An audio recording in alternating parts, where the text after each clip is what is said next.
Welcome to Boring Classic Literature.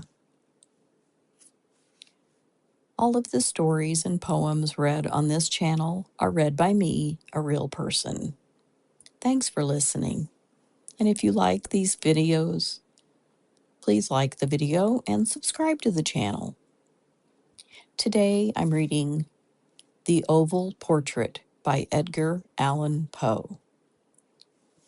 The chateau into which my valet had ventured to make forcible entrance, rather than permit me, in my desperately wounded condition, to pass a night in the open air, was one of those piles of commingled gloom and grandeur which have so long frowned upon the Apennines, not less, in fact, than in the fancy of Mrs. Radcliffe.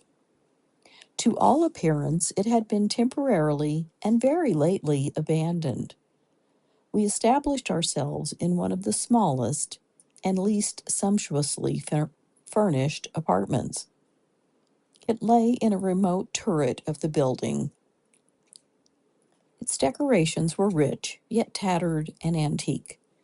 Its walls were hung with tapestry and bedecked with manifold and multiform armorial trophies, together with an unusually great number of very spirited modern paintings in frames of rich golden arabesque. In these paintings, which depended from the walls not only in their main surfaces, but in very many nooks which the bizarre architecture of the chateau rendered necessary, in these paintings my incipient delirium, perhaps, had caused me to take deep interest, so that I bade Pedro to close the heavy shutters of the room, since it was already night, to light the tongues of a tall candelabrum which stood by the head of my bed, and to throw open far and wide the fringed curtains of black velvet which enveloped the bed itself. I wished all this done that I might resign myself, if not to sleep, at least alternatively to the contemplation of these pictures and the perusal of a small volume which had been found upon the pillow, and which purported to criticize and describe them. Long, long I read, and devotedly I gazed. Rapidly and gloriously the hours flew by, and the deep midnight came. The position of the candelabrum displeased me, and outreaching my hand with difficulty, rather than disturb my slumbering valet, I placed it so as to throw its rays more fully upon the book. But the action produced an effect altogether unanticipated. The rays of the numerous candles, for there were many, now fell within a niche of the room which had hitherto been thrown into deep shade by one of the bedposts. I thus saw in vivid light a picture all unnoticed before. It was the portrait of a young girl just ripening into womanhood. I glanced at the painting hurriedly and then closed my eyes. Why I did this was not at first apparent, even to my own perception. But while my lids remained thus shut, I ran over in my mind my reason for so shutting them. It was an impulsive movement to gain time for thought, to make sure that my vision had not deceived me, to calm and subdue my fancy,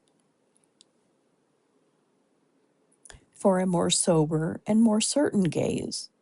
In a very few moments I again looked fixedly at the painting. That I now saw aright I could not and would not doubt, for the first flashing of the candles upon that canvas had seemed to dissipate the dreamy stupor which was stealing over my senses, and to startle me at once into waking life. The portrait, I have already said, was that of a young girl. It was a mere head and shoulders, done in what is technically termed a vignette manner, much in the style of the favorite heads of Sully. The arms, the bosom, and even the ends of the radiant hair melted imperceptibly into the vague yet deep shadow which formed the background of the whole. The frame was oval, richly gilded and filigreed in Moresque. As a thing of art, nothing could be more admirable than the painting itself, but it could have been neither the execution of the work nor the immortal beauty of the countenance, which had so suddenly and so vehemently moved me. Least of all could it have been that my fancy, shaken from its half slumber, had mistaken the head for that of a living person.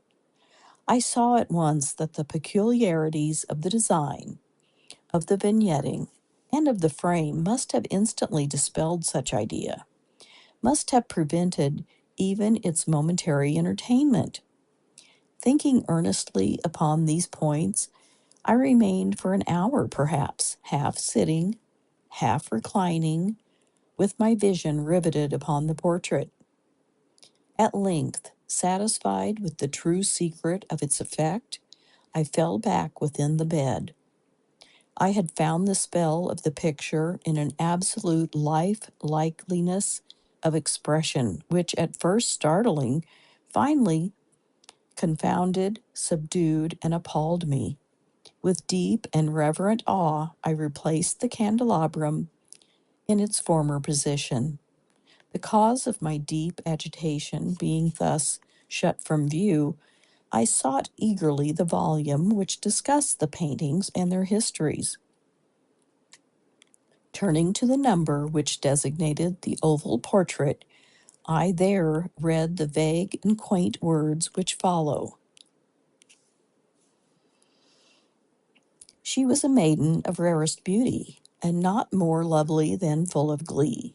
And evil was the hour when she saw and loved and wedded the painter. He, passionate, studious, austere, and having already a bride in his art, she, a maiden of rarest beauty, and not more lovely than full of glee, all light and smiles and frolicsome as the young fawn, loving and cherishing all things, hating only the art which was her rival, dreading only the palette and brushes and other untoward instruments which deprived her of the countenance of her lover. It was thus a terrible thing for this lady to hear the painter speak of his desire to portray even his young bride. But she was humble and obedient, and sat meekly for many weeks in the dark, high turret chamber, where the light dripped upon the pale canvas only from overhead. But he, the painter, took glory in his work, which went on from hour to hour and from day to day. And he was a passionate and wild and moody man who became lost in reveries, so that he would not see that the light which fell so ghastly in that lone turret withered the health and the spirits of his bride, who pined visibly to all but him. Yet she smiled on and still on, uncomplainingly, because she saw that the painter, who had high renown, took a fervid and burning pleasure in his task, and wrought day and night to depict her who so loved him, yet who grew daily more dispirited and weak. And in sooth, some who beheld the portrait spoke of its resemblance in low words as of a mighty marvel, and a proof not less of the power of the painter than of his deep love for her, whom he depicted so surpassingly well. But at length, as the labor drew nearer to its conclusion, there were admitted none into the turret, for the painter had grown wild with the ardor of his work, and turned his eyes from canvas merely, even to regard the countenance of his wife. And he would not see that the tints which he spread upon the canvas were drawn from the cheeks of her who sat beside him, And when many weeks had passed and but little remained to do, save one brush upon the mouth and one tint upon the eye, the spirit of the lady again flickered up as the flame within the socket of the lamp. And then the brush was given, and then the tint was placed, and for one moment the painter stood entranced before the work which he had wrought. But in the next, while he yet gazed, he grew tremulous and very pallid and aghast, and crying with a loud voice, "This is indeed life itself," turned suddenly to regard his beloved. She was dead. Thank you for listening to this short story. If you like this recording, please give the video a like and subscribe to the channel to hear more content like this.